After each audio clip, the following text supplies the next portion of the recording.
तो last episode में हमने देखा था कि सावचन जानबूझ के ब्लैक कारवा के लीडर को उकसा रहा था और अब ब्लैक कारवा का लीडर सावचन से कहता है कि बच्चे जो भी ब्लैक कारवा के रास्ते में आता है उसे बस मौत मिलती है। और फिर ब्लैक कारवा का लीडर अपने एक अटैक को एक्टिव करते हुए कहता है कि बच्चे अब तुम भी नर्क में जाओ। और इतना कहते ही वो अपने अटैक को सावचन के ऊपर मार देता है और अब उस अटैक के लगने के बाद भी सावचन अपनी जगह से 1 इंच भी नहीं हिलता है। और अब ये देखकर ब्लैक कारवा का लीडर भी बहुत ही ज्यादा शॉक हो जाता है। और अब ब्लैक कारवा का लीडर सावचन से कहता है कि मैंने तुम्हें गलत समझा, तुम कोई मामूली आदमी नहीं बल्कि एक एक्सपर्ट हो। जिस पर सावचन कहता है कि तुम अपने सबसे पावरफुल सेलेस्टियल पावर को यूज करो वरना इन छोटे मोटे अटैक से तुम मेरा बाल भी बाका नहीं कर पाओगे। जिस पर ब्लैक कारवा का लीडर कहता है कि तुम्हें क्या लगता है कि तुम मेरे सेलेस्टियल पावर को झेल पाओगे। और इतना कहते ही ब्लैक कारवा का लीडर बस अपने हाथ को ऊपर उठा लेता है। और अब हम देखते हैं कि उस लीडर के हाथ उठाते ही ब्लैक कारवा ग्रुप के सारे लोग एक फॉर्मेशन बनाने लगते हैं और फिर वो लोग उस फॉर्मेशन की पावर से सावचन को कैद कर लेते हैं। और अब जुनून सावचन को उस कैद से निकालने की कोशिश करती है लेकिन उसके हैमर में इतना पावर नहीं होता है कि वो उस सील्ड को तोड़ पाए। और अब सावचन उस सील्ड के अंदर से हंसते हुए कहता है कि जैसा कि मैंने सोचा था, तुम अपनी सेलेस्टियल पावर को यूज करने से डरते हो। और अब ये सुनने के बाद ब्लैक कारवा का लीडर कहता है कि तुम अपनी बकवास बंद करो। और अब इतना कहते ही सारे लोग मिलके फिर से सावचन के ऊपर एक साथ अटैक करते हैं लेकिन सावचन को इस अटैक से कोई फर्क नहीं पड़ रहा होता है। और फिर वो अपने एंशिएंट वेलर को एक्टिव करते हुए बस उस सील्ड को छू के तोड़ देता है। और अब ये देखकर ब्लैक कारवा के लोगों को अपनी आंखों पे भरोसा नहीं हो रहा था।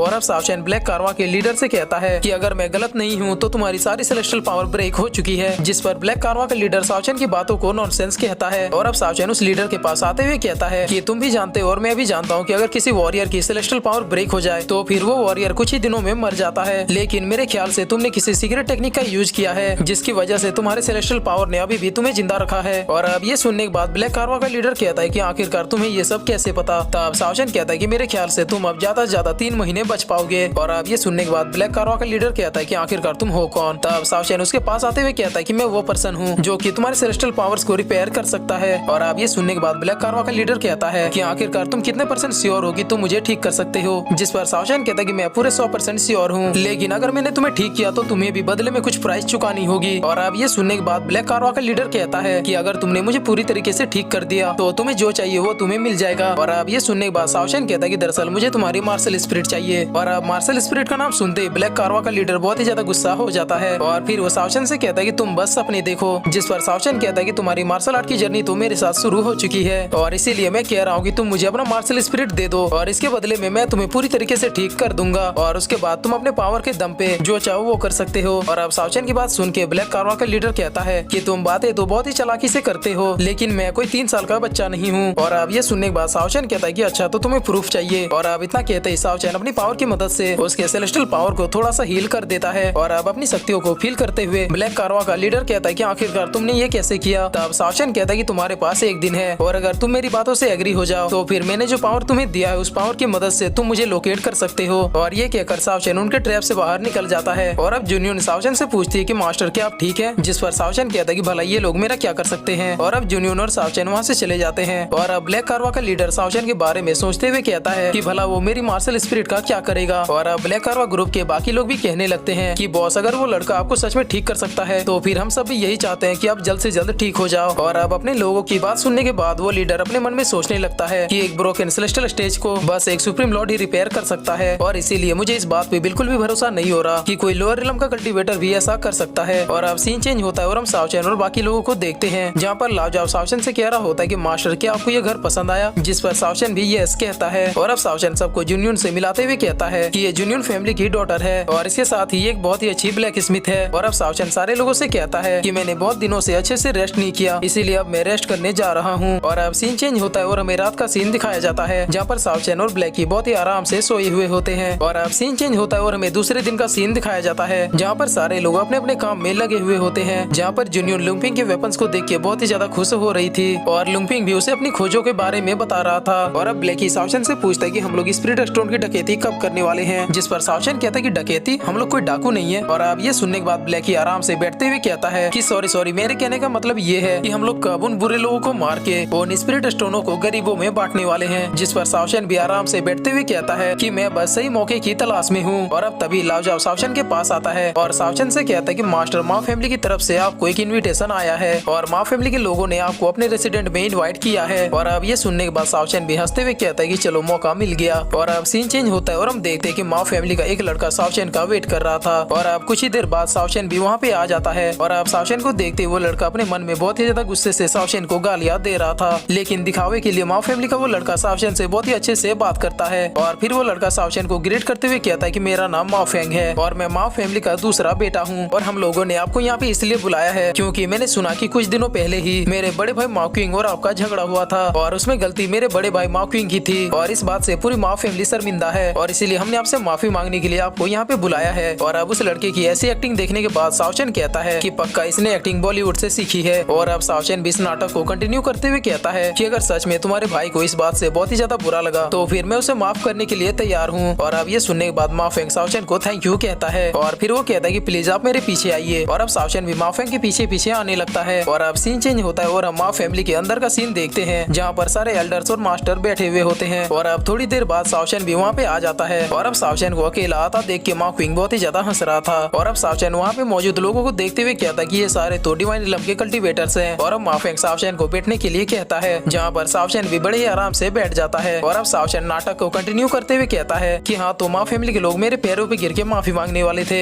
और अब ये सुनने के बाद माओ क्विंग कहता है कि शाओशन क्या तुम्हें लगता है कि हम लोग तुमसे माफी मांगेंगे? जिस पर शाओशन भी बोला बनते हुए कहता है कि मैं आपकी बातों को समझा नहीं। जिस पर माओ क्विंग कहता है कि तुमने मेरे भाई को बहुत ही बेरहमी से मार दिया। जिस पर शाओशन कहता है कि भला मैं तुम्हारे भाई को क्यों मारूंगा? तब माओ क्विंग बहुत ही ज्यादा गुस्से में खड़े होते हुए कहता है कि नाटक करना बंद करो क्योंकि उस दिन तुम्हारे पास जितने भी कैट डीमन थे वो सारे कैट डीमंस मेरे भाई के थे और अब चूंकि तुमने एक माओ फैमिली के मेंबर को मारा है तो अब भला तुम जिंदा कैसे बच सकते हो? और अब शाओशन भी फुल फॉर्म में आते हुए कहता है कि चलो ठीक है मैंने तुम्हारे भाई को मार दिया तो अब तुम लोगों ने क्या करने का सोचा है? तब माओ क्विंग कहता है कि वैसे तो जो हमारी फैमिली की तरफ आग उठा के भी देखते हैं उनकी हम आंखें नोच लेते हैं लेकिन हमें पता चला कि तुम एक बहुत ही बड़े जीनियस हो। इसीलिए अगर तुम माओ फैमिली में अपने आप को सबमिट कर दो और माओ फैमिली के साथ एक मार्शल स्पिरिट कॉन्ट्रैक्ट साइन करो तो फिर हमें तुमसे कोई भी प्रॉब्लम नहीं होगी। और अब ये सुनने के बाद शाओशन कहता है कि क्या माओ फैमिली में सारे लोग अकल से पैदल हैं? और अब ये सुनने के बाद माओ किंग बहुत ही ज्यादा गुस्से में कहता है कि तुमने मेरे भाई को मार दिया लेकिन फिर भी हमने तुम्हें एक चांस दिया था। तब शाओशन कहता है कि तुम्हारा भाई तो खुद ही मरने आ रहा था तो भला मैं इसमें क्या करूं? और अब शाओशन की ये बात सुनने के बाद माओ फैमिली के सारे एल्डर खड़े हो जाते हैं। और अब ये बात सुनने के बाद माओ फेंग को बहुत ही ज्यादा गुस्सा आ जाता है और फिर वो एक अर्थ लेवल के 9th क्लास की स्किल का यूज करता है और अपने उस अटैक के साथ सीधे शाओशन की तरफ बढ़ जाता है। और अब वो अटैक जैसे ही शाओशन के पास पहुंचता है शाओशन अपने फिस्ट का यूज करते हुए उस अटैक को वहीं पे खत्म कर देता है। और अब माओ क्विंग भी अपने पावर से शाओशन के ऊपर अटैक कर देता है लेकिन शाओशन उस अटैक को भी बहुत ही आसानी से डॉज कर देता है। और अब शाओशन के अटैक के कारण दोनों भाई बहुत ही ज्यादा घायल हो जाते हैं। और अब माओ क्विंग कहता है कि चलो मैं मान लेता हूँ कि तुम स्ट्रॉन्ग हो, तुम बहुत ही ज्यादा स्ट्रॉन्ग हो, लेकिन आज मैं तुम्हें दिखाता हूँ कि आखिरकार एक फैमिली क्या कर सकती है। और इतना कहते माओ क्विंग अपने एल्डर्स को बुला लेता है और अब उन दोनों एल्डर्स को देख के शाओशन कहता है कि अच्छा तो तुम्हारे फैमिली में किंग रिलम के भी कल्टीवेटर्स हैं जिन्होंने सेलेस्टियल स्टेज के 3rd लेवल को कंप्लीट किया है। और फिर शाओशन कहता है कि क्या माओ फैमिली में बस इतने पावरफुल लोग हैं? तब माओ क्विंग कहता है कि भले ही तुम कितने ही ज्यादा पावरफुल क्यों ना हो लेकिन 10 किंग रिलम के कल्टीवेटर के सामने तुम कभी भी नहीं टिक पाओगे। जिस पर शाओशन कहता है कि क्या तुम्हें ऐसा लगता है कि मैं भी यहाँ पे अकेले आया हूँ? तब माओ क्विंग कहता है कि शाओशन मैंने तुम्हारे बारे में बहुत ही अच्छे से पता किया है, इस पूरे तीनों सिटी में तुम्हारा कोई भी दोस्त नहीं है, इसीलिए पूरे तीनों सिटी में ऐसा तो कोई नहीं है जो कि तुम्हें आके यहाँ बचा सके। और अगर तुम ये उम्मीद करते हो कि बाय फैमिली आके तुम्हारी हेल्प करेगी तो फिर तुमसे बड़ा इडियट कोई भी नहीं है, क्योंकि भले ही तुमने बाय फैमिली को अपना 3rd आई वुल्फ क्यों ना दिया हो लेकिन फिर भी बाय फैमिली तुम्हारी हेल्प नहीं करेगी क्योंकि तुम उस लायक ही नहीं हो। और अब ये सुनने के बाद शाओशन कहता है कि तुम लोगों ने कितनी बड़ी गलतफहमी पाल के रखी है। और फिर शाओशन कहता है कि इस दुनिया में कब क्या हो जाए किसे पता। और अब ये सुनने के बाद माओ क्विंग कहता है कि भले आज तुम कुछ भी कह लो लेकिन मरना तो आज तुम्हारी किस्मत में है।